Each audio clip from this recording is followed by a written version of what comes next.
Hi, I'm Colin from Tyne Valley Motorhomes, and today I will be showing you the handover demonstration on this 2015 Autocruise Jazz. On the driver's side of the vehicle, behind the driver's door, you've got your hookup point. So if you lift the flap off the van, you've then got your mains 240 electric cables. So lift the cover back, slide it onto the female end that's located on the van, and always hook the van up first, then the source, say the campsite or your house, as we don't want you walking around with a live lead. Further down you've got your grey tap, your grey waste tap. So this is for all your waste water that's in your holding tank. So this is your shower water, your dishes water and your hand basin water. So when you depart on the site, there's normally a motorhome service bay on the way out of the site, and what you do is you drive over it or drive as close as you can if it's a smaller site, because sometimes you can just be a hole in the ground, and open the tap and allow all that water to drain out, as you don't want to be carrying this when travelling, as it will you'll be carrying more weight and you will not get as good fuel economy if you're carrying more weight on board. Above it you've got your water, so this is your fresh water intake. So on the keys you'll have a small key that opens and locks this, so if you want to lock it you can. So take it off, put the hose pipe in there until it overflows if you want a full tank, or you can see inside on the main control panel it'll go up in increments to see how much water you're carrying. If you are going wild camping you will have to take a full tank of water with you, because you'll not have nowhere to pick up water. But if you are going to a site, tend to only travel with 20 litres at the maximum, as it keeps the weight down, but it still gives you the use of using the toilet and having a cup of tea if you are going on a longer journey. This here, so behind this cover here, you have got your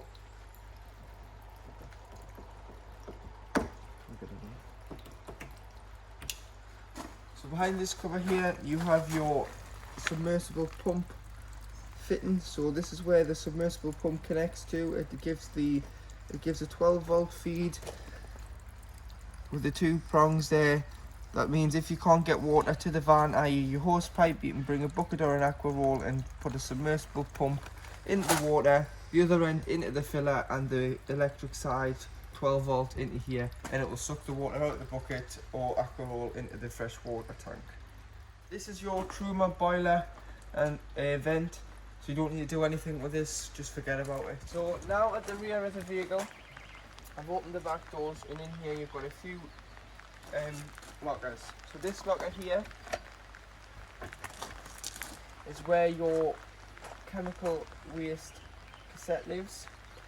So you do your business in there, your business ends up in here, and to get your cassette out, make sure the slide on the toilet shut, which I'll show you inside. You've got a small yellow catch at the bottom there. You lift that and slide, this will then come out, and to empty, take the yellow cap off the top,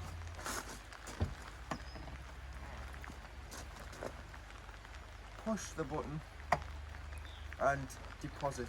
Normally you do this on the waste, next to the toilet block will be a waste disposal site. Once you have emptied it, if you just fill it with some water and give it a slosh around and get any, and tip out again, and then you can use this as a measuring stick. So a cap full of this into here if you're using the liquid, or if you are using the tablet form, put a pint of water back in the cassette and drop the tablet down the toilet, and it'll break up into the liquid. And then you can just push it straight back into the van. On the locker above the gas locker, this is where your 12 volt leisure battery lives. So there is space for another one should you want a second leisure battery fitted in the future. If you are doing a lot more wild camping, there is space here for a second one. And below you've got your LPG, liquid petroleum gas locker. So this is where your gas load, because it's fitted with a gas tank, so you don't have to take this out, you just fill it on the side of the vehicle, which I'll show you in a second. So this is your gas load bottle, and you can turn on and off here and you can see if it's full, as it'll show green or red. On the back you've got your high level brake light up here, and you've got your rear parking sensors. Passenger side rear of the vehicle, you have where you fill your gas flow bottle up, so your gas tank. So if you take the cover off, you've got a bayonet fitting. So you'd go to your local fuel station that sells LPG, and you can fill your gas tank up by simply putting the filler onto it. It is like a bit of it looks a bit like a gun. Turn the front of it so the bayonet fitting connects on to here, and then you pull the trigger and you press the button on the fuel machine until simply it didn't want to fill anymore. This indicates that the gas bottle is full. Down here, your blue tap is your fresh water drain. So if you're filled up with water and you are now ready to come home, or you've got a full tank and you're ready to travel and you only want to travel with 20 litres, open this tap over the service bay and drain it into the gully.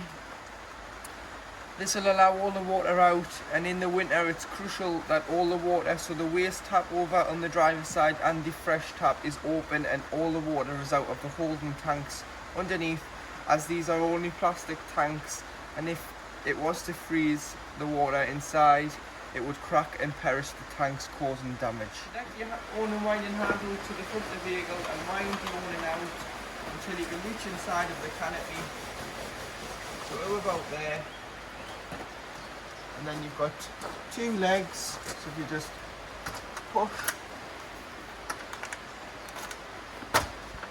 pull the legs towards you, so loosen them and allow, and then you've got a nut here. So this is the height of the awning, so you can adjust the height. Once you're happy with it, tighten both nuts, get both legs down as soon as you can reach inside the awning, as it gives more support. You can then peg the feet, and if you did want an air awning to add extra space to the van, the seat rail is built in on the front, so for your drive-away kit on there, built in. And if it's windy, take the awning in, don't put the awning out.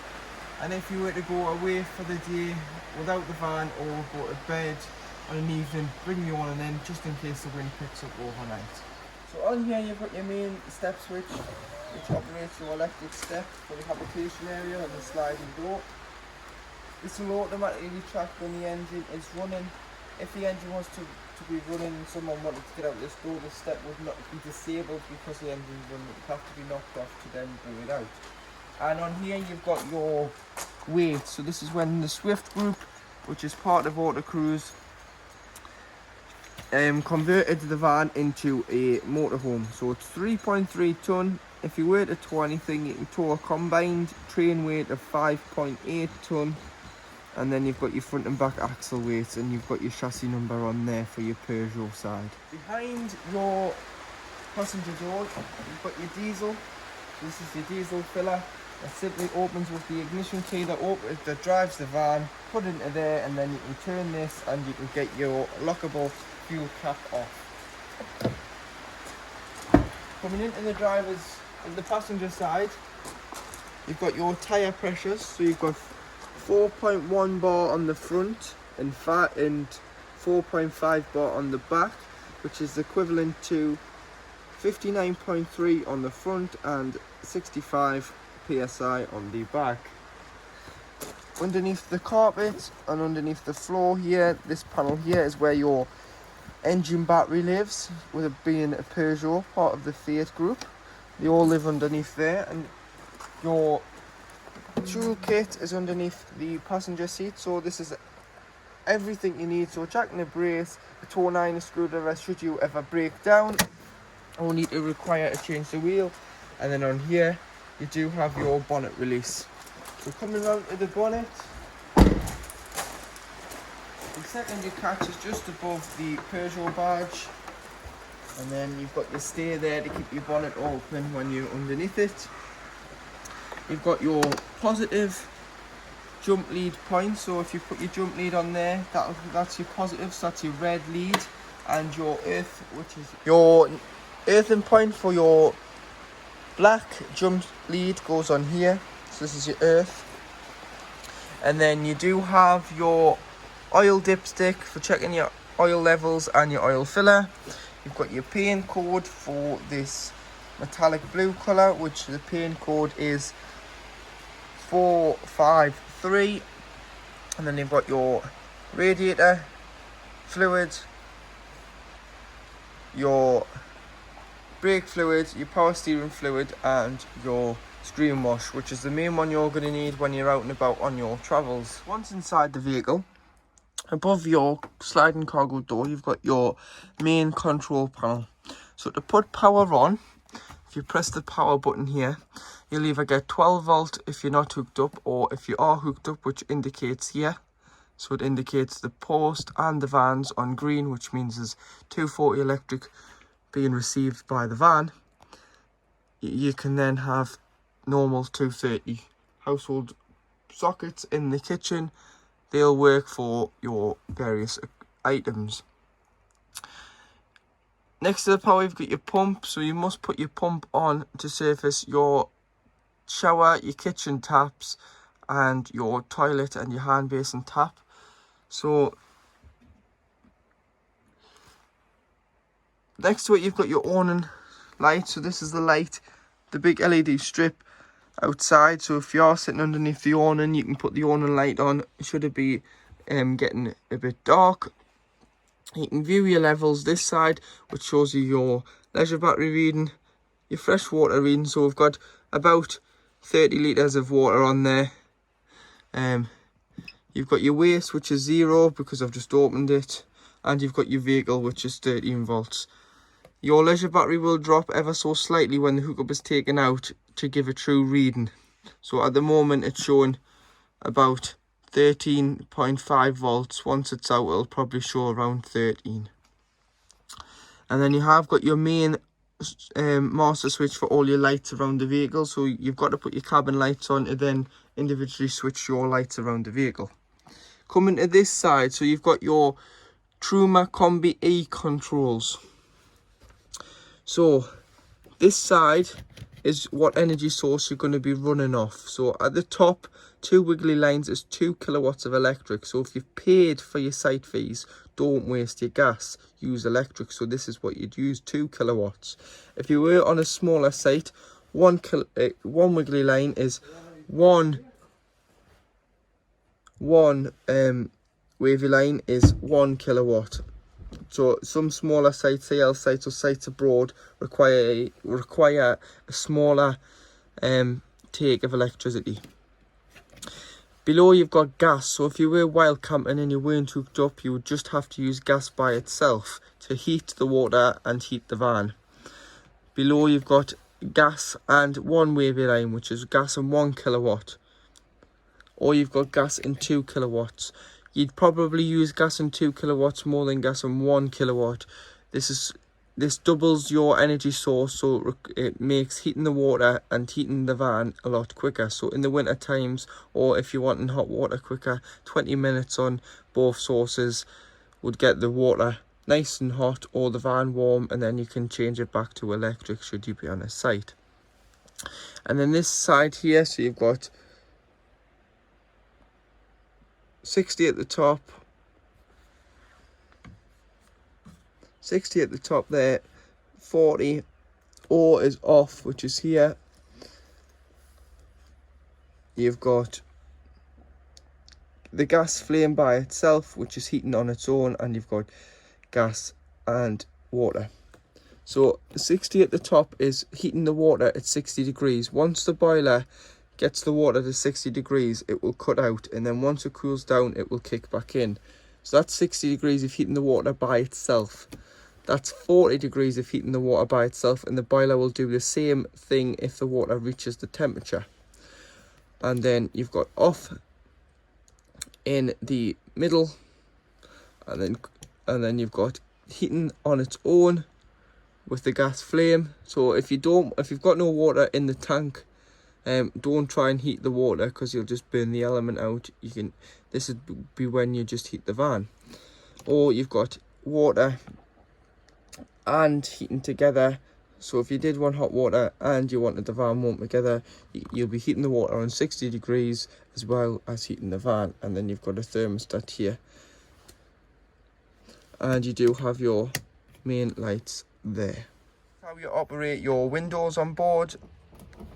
So to open it, lift all the tabs open, push out, you'll hear it click till it stays out. You've got to push the window all the way out until this stays unclicked to bring it back in.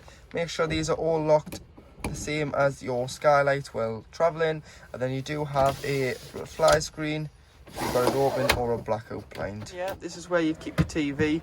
So you get a bracket to mount onto here, and then in there you've got your 12 volt, your coax TV point, and your 230 plug. If you are using a TV, I would advise a 12 volt TV rather than a 230 TV, as you can use this wherever you stop and you don't have to be hooked up as long as you've got enough charge in the leisure battery. And then this just slides back and locks into place. Open your roof light, push the button in, pull the bar back.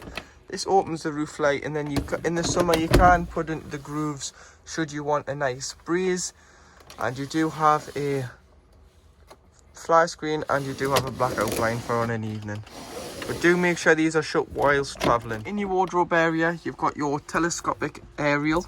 So to loosen the nut off, and then you can push the aerial up and use the toggle to change the position of the aerial on the roof to get a better TV signal.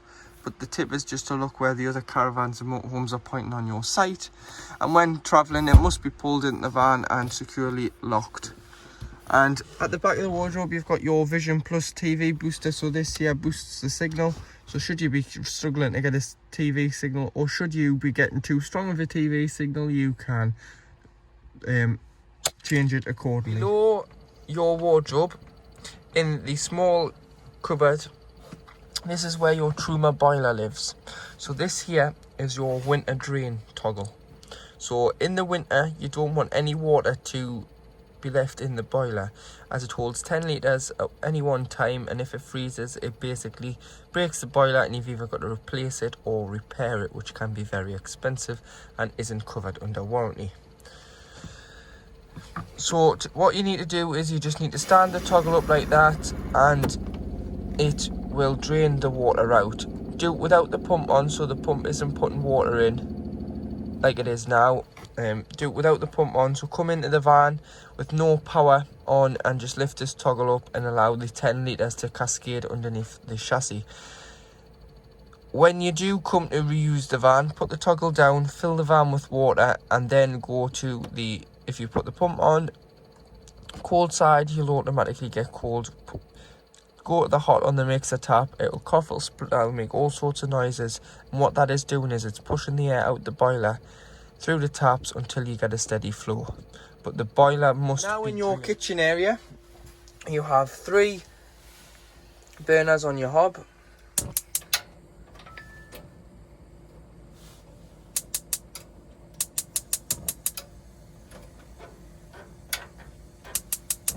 Like so.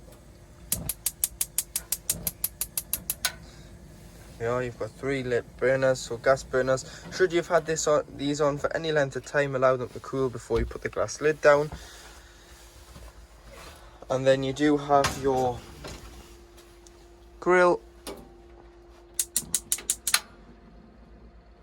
So allow the thermocouple to get warm, like so, and there is your grill lit.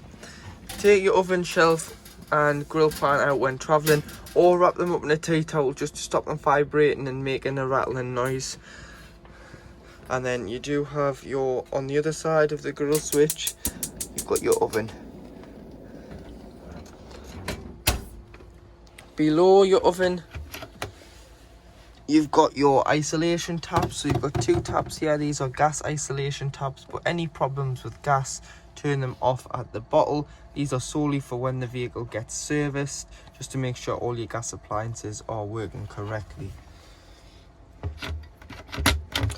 Over here you've got your Wake or 12 volt fridge, which has got a lock here, so a travel lock. So if you shut the fridge. You can lock it, stop it opening when in transit.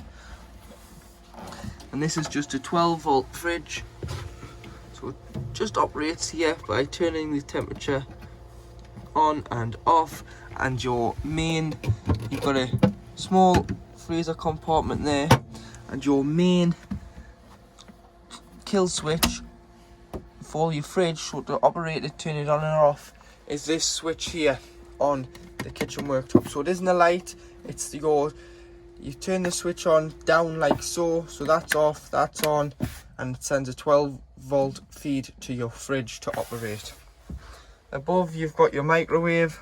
So this is just a household microwave. It's a 700-watt microwave, so it does require 240. It isn't 12 volt. And operate, you can just put on and click.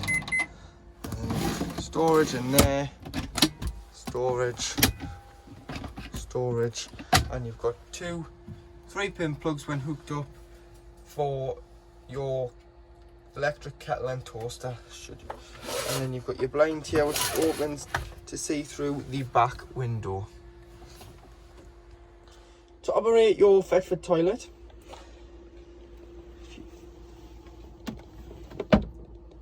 over here you've got a blue button, so a blue push button. If you push this with the pump on, it will give you your flush. And then to deposit your waste below the toilet, on this side you'll have a grey lever. This is called your slide or your trap door, and that opens the slide, which drops the water or the waste into the cassette. And then once the cassette is full, this will indicate red when it requires to be taken out and changed and filled back up with liquid once you've cleaned it out. You've got a toilet roll holder there, your shower screen, curtain which goes around to stop the toilet getting wet. If you just pull your sink down, you've got your sink there, and your water's lovely and warm there. And then you've got your plug to drain your water off below. Above you've got 2 catches under here just to open your toiletry cupboard to keep all your toiletries in. You've got a vent here that you can open each way or both together, depending on which way the wind's blowing. If you want your it's basically to allow ventilation into the bathroom should you've had a shower. And then this just clips back up like so. You've got your shower head, so in the winter take this off here and take the trigger off and just allow the hose to lie in the shower tray below, just to get any water that's coiled up out of the bends of the hose. So you can turn your seats round by using the little toggle on the side of the seat. So this will be on your right hand side if you're the passenger, or left hand side if you're the driver, and they just spin round like so. If you are struggling to get them spun round, readjust your driving position, and then on the table you can use the table to extend it to give the passenger a bit of table when dining.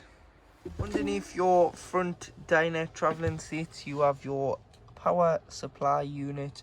So on this side you've got your 12-volt fuses, so it would be a good idea to get some spare 12-volt fuses and carry them with you. They are all listed on the door. You need all this on whilst on 230, so just leave it on, because once 230 is pulled out the van these go off anyway, but just leave them on as it works your charger, your space heater and your water heater. And below you've got your circuit breakers, so your trips whilst on 240 volt. If you haven't tripped the van, check the site. If you are using a hairdryer or a kettle, sometimes they can trip the van. Underneath your seat, once you've lifted the base, you've got your water pump at the back, you've got the back of your charger, and you do have, coming round, you do have your Phoenix solar panel charger, which is just here. This is how your bed works, and this is the layout when it's all put down. I will show you how to make it go like this. To make your dinette area into a bed, you've got a lever here, so don't pull the lever up or down, pull the lever out towards you. This will slide the base cushioning down. And then to get the backrest down, you've got a bar here, pull the bar up and slide the seat down. And then here you've got a extension of a worktop, and you've got a catch here. So bring the board out to support the worktop. And then you do have some infill cushions which normally live in your wardrobe area.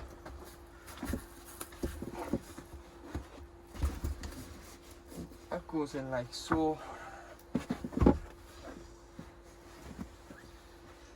Velcro, it clips in the middle. And then you do have a small cushion to put in there. And your long cushion. Make sure the driver's seat is pulled forward, and then that just clips in there just to give you extra leg room or headroom if you're sleeping that way and putting your legs under. Now inside the cab, I will show you your cab controls. So to the right of me, you've got your electric windows and electric mirror adjustments. You've got two, so you've got your top and your blind spot, which will both adjust. To the right, you've got your handbrake, and on the windows you have your car blinds. So on both driver and passenger side, you've got your windows, so allow the smaller part of the blind to lead. And then you've got your pinch them, and you've got your windscreen blinds, which just clip together. A tip is, if it's going to be a windy, blustery night, put an elastic band or bobble around here, because they are just a magnetic strip and you don't want it to ping open during the night. And do have them open when driving. Coming down to your speedo, you've got your speedo, you've got your digital trip computer in the middle, and you've got your fuel and your temperature gauge there, and your rev count here. So to operate your trip computer, on the wiper stalk you've got trip, so if you just press there, it tells you your range in the tank. So we've got 356 mile in the tank. You've got your distance you've travelled on trip A, so 84.6 miles. Your average consumption, 20.6. Your instant consumption, which you'll probably not get because we are just standing on the forecourt. Whereas if you are driving, with the system would know what by the revs you are doing, what instant consumption, your average speed, and you've got travelling times A and B. You've got your mute, you've got your volume, you've got your voice command, you've got your menu, and you've got your, you can change the source here, and you can scroll through your channels. You've got your indicators and you've got your lights. You've got your cruise control on the bottom where you can pause and resume on this side. 6-speed manual gearbox with lift the collar, and up here to reverse. And then you will hear you've got an audio reverse and tone with your sensors on there. This will lock the doors on a night, all of them, with it being a van conversion. It locks every door. You've got your front fogs and your rear fogs there, so you don't, just as long as you click it when you need them, you don't have to put your lights on, just click and it'll put your lights on for you. You've got your heated mirrors down here, and you've got 2 cigarette lighters, one of them being the bigger 180 watt. Temperature on the outside ring and fan speed on the in, it must be on at least 1 or more for the aircon to work. And then you have your distribution, so this is where you want the air to go, either to you and your feet or your screen for demisting. And then you have got your if you want to recirculate the air or bring fresh air in. On the radio here, it is just an FM radio, and you can press 1 to 6 to save your favourite channels. It does take a CD with the eject here, and you just press media to change it. And you do have a USB down here for if you wanted to plug your phones or iPods or anything that holds memory stick that holds music, instead of carrying thousands of CDs, you can. Up here, this is a box which is cooled and heated by your air conditioning. So should you have little bottles of water or chocolate or sweets, you can put them in there for the road. And then you do have your glove box as well.